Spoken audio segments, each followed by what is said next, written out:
Now, Pakistan's jailed former Premier Imran Khan has issued a final call for a protest in Islamabad on November 24 to press for his release from jail.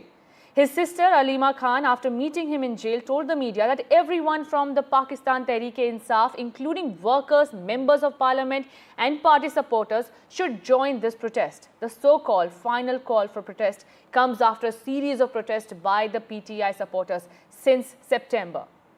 For more on this, I am being joined by my colleague Mohammad Ghazali. Ghazali, the last protest call towards Islamabad on October 4 failed to achieve its objective.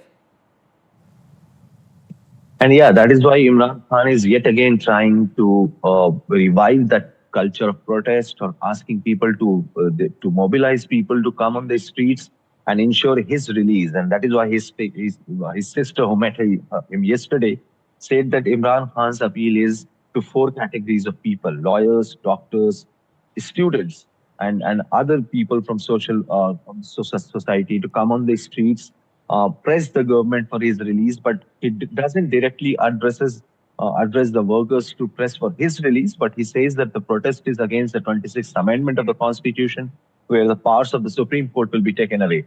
Now, the larger picture is that time and again people have written him off in politics in Pakistan, but he is trying himself so that he should be released, or that will revive his career. Despite winning the elections, he alleges that his party was not allowed to have the mandate of the people or be in power, and he alleges that the election was rigged, and on fake cases he was put behind the bars. Now we'll have to see whether on 24th his call for protest does yield some result or not, because the last time the government of Pakistan didn't give them adequate permission for these people to gather and protest, and it also turned violent, and many of his leaders were later arrested as well. Ghazali, amid these desperate call for protest, we'll see and wait and watch how this, the future politics of and the political career of Imran Khan takes off from here. Thank you so much, Ghazali, for joining us with those details.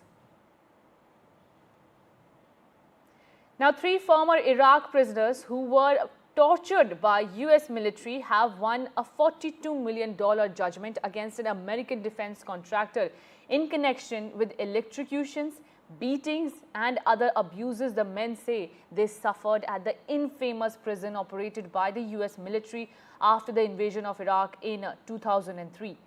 American prison handlers came under fire for abuses at the prison outside Baghdad after the US took it over from the regime of Saddam Hussein. The photographs and reports of abuse led to several military investigations into such prisons that documented widespread mistreatment of detainees. Take a look at this report. Yeah, it's been 2 decades since the photos came out that sort of shocked the world at Abu Ghraib. They were sort of horrified prisoners, stacked in naked pyramids, subjected to electric shocks, all those sort of things, with US soldiers smiling in the background. And so it was an earth-shaking story 20 years ago. And what we've had here now in Alexandria, Virginia, a jury has awarded $42 million to 3 of those detainees it's a verdict against a US-based military contractor, CACI. CACI provided the interrogators. They provided civilian interrogators to supplement the military effort at Abu Ghraib. And the jury found that those interrogators were complicit and conspired with the military police to soften up detainees for questioning with abusive treatment. These 3 plaintiffs in this suit, they weren't depicted in any of those photos, but what they described happening to them was very similar. They said they were beaten. One said he was sexually assaulted. They said that they were forced to be naked for extended periods of time. They were threatened with dogs. That was what they described in their testimony at trial.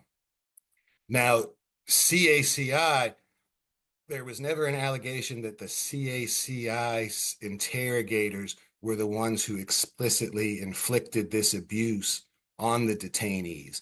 But the theory was legally, it was sort of a conspiracy. And this was the first time that a US jury heard these cases in a civil lawsuit. and it had been kicked around in appeals courts for 15 years. And CACI had thrown up a bunch of different defenses, some sort of factual defenses and some sort of legal defenses. They said that it involved state secrets. They said that they were entitled to immunity. And they had had some success on these things. There were different times that this case was, in fact, tossed out of court, but it was revived on appeal. So it was up and down, back and forth between the appeals courts for 15 years. Certainly the plaintiffs and the plaintiffs' lawyers, a nonprofit group called the Center for Constitutional Rights, they filed this lawsuit on the plaintiffs' behalf. They, of course, celebrated the verdict and said that it does send a message to contractors that they need to be responsible for their actions in war zones. Now, US President Joe Biden and President-elect Donald Trump met at the Oval Office to begin transfer of power after Trump won the 2024 elections in a historic comeback. On meeting, Biden told Trump that he looked forward to a smooth transition in January, assuring his predecessor he would make sure he was properly accommodated when he retakes the White House. Future First Lady Melania Trump was not part of this customary meet, a point that was majorly noted by some. Now listen into what the Biden and Trump meet looked like, while my colleague Jessica Stone reports more. Well, Mr. President-elect and former President and Donald, congratulations. And looking forward to having like we said, a smooth transition. Do everything we can to make sure you're accommodated, what you need. And we're going to get a chance to talk about some of that today. So Good. Welcome Thank you back. very much. And thank you very much. And politics is tough. And it's, in many cases, not a very nice world, but it is a nice world today. And I appreciate it very much. And a transition that's so smooth, it'll be as smooth as it can get. And I very much appreciate that, Joe. You're welcome. President Joe Biden welcomed incoming President Donald Trump back to the Oval Office, shaking his hand in front of a roaring fire, the two exchanging comments about a peaceful transition of power, Joe Biden offering his administration's help in that effort, saying he'll do whatever he can to make for a smooth transition. Trump responding that politics is a tough game and said that he appreciated the efforts that Biden is making. Now, Melania, Trump's wife, was noticeably absent from this exchange. She did not come to the White House with Trump, Trump coming alone and being greeted by Dr. Jill Biden and President Joe Biden. Dr. Jill Biden did give him a letter, handwritten, to Melania, congratulating her on her win and welcoming her to the White House. Meantime, Trump continues to nominate more loyalists to his cabinet. Those include Pete Hegseth to the defense secretary position. He's a former Fox News host. We also know that Kristi Noem has been nominated, a South Dakota governor who campaigned with the president, and she has been nominated to the position of Homeland Security Chief. And Congressman Mike Waltz, a former Green Beret and a Republican congressman, has been named to the position of National Security Advisor. VOA asked him about ending the Ukraine war just a few minutes ago here on Capitol Hill, and he responded, quote, "The president has been very clear in terms of getting both sides to the table and ending the war." Now, in the series of decisions that the Trump administration is taking, appointing new people, Trump taps Matt Gaetz for Attorney General position. Now, Gaetz' nomination is one of the most significant to date. As Attorney General, he would be the country's chief law enforcement officer and oversee the legal positions that the government takes on key issues, including abortion, civil rights laws, and First Amendment issues. Meanwhile, former Democrat Tulsi Gabbard, who has opposed U.S. support for Ukraine, met Syria's President Bashar al-Assad as the incoming Director of National Intelligence.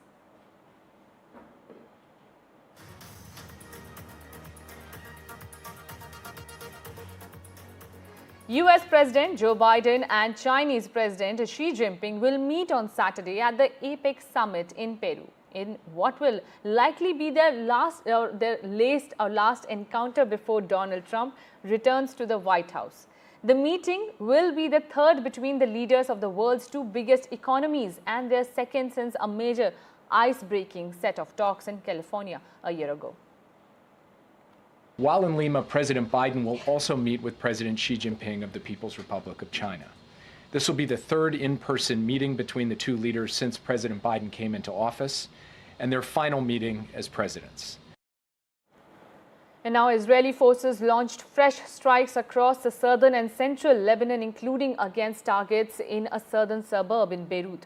Here, the Israel Defense Forces said it hit facilities used by Hezbollah for military purposes in the capital suburb, while issuing new evacuation warnings for Lebanese civilians living in specific areas of southern Beirut. Hezbollah said it has also carried out its first air attack on Israel's Kiryat military base. As many as 63 people have been killed across Gaza as Israeli airstrikes bombs residential buildings, and Israeli strikes kill at least 28 in Lebanon. Now, United States says it wants real and extended pauses in fighting in Gaza as it feels Israel has achieved its goal, and so the war should end now. Russia ramped up its deep strikes into Ukraine with a volley of missiles aimed at Kyiv and a northeastern border area, ending a more than 2-month pause in such attacks on the capital. The missile bombardment came as Russian forces sought to press their advantage in both soldiers and firepower across the eastern front. Ukraine's military reported a wave of aerial bombing targeting its troops holding a pocket of Russian territory near the northern border that was captured last summer. And now U.S. Secretary of State Antony Blinken assured NATO on Wednesday that the Biden administration would bolster its support for Ukraine in the few months before Donald Trump's return as president and would try to strengthen the alliance in that time. Now, U.S. Secretary of State Blinken met a Ukrainian counterpart where he made such promises. And with that, we're slipping into a very short break, but don't go anywhere. More news and updates on the other side.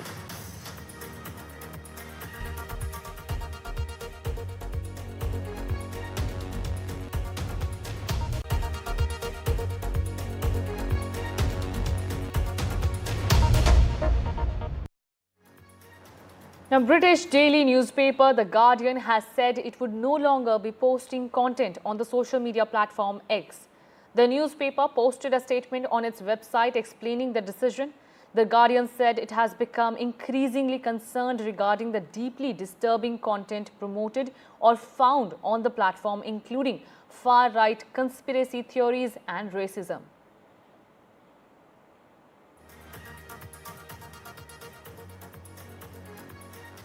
Now, U.S. inflation ticked higher in October 2024 amid higher costs for shelter after having soared in September to their lowest pace since 2021, which led Wall Street to lower its bets for the U.S.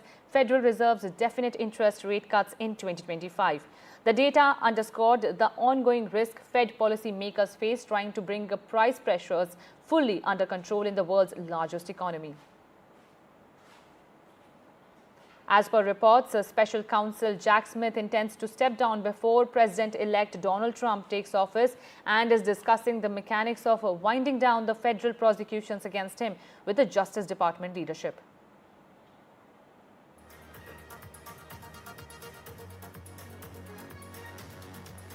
In a flurry of changeovers amid Trump administration's takeover, Republicans have elected South Dakota Senator John Thune as the next Senate Majority Leader, completing a momentous shift in their leadership that elevates a top deputy of Mitch McConnell into a key position as President-elect Donald Trump returns to the White House. Republicans are replacing McConnell, the longest-serving Senate party leader, as they prepare to take majority control of the Senate with the 53 seats they won in last week's election. Now, Paris prosecutors have requested a 2-year prison sentence for far-right leader Marine Le Pen and an additional 5-year period of ineligibility to run for office in a trial over the suspected embezzlement of European Parliament funds, where her ability to participate in the 2027 presidential race is at stake. However, she has rejected the charge, saying that prosecutors were only interested in preventing her from running for president in 2027.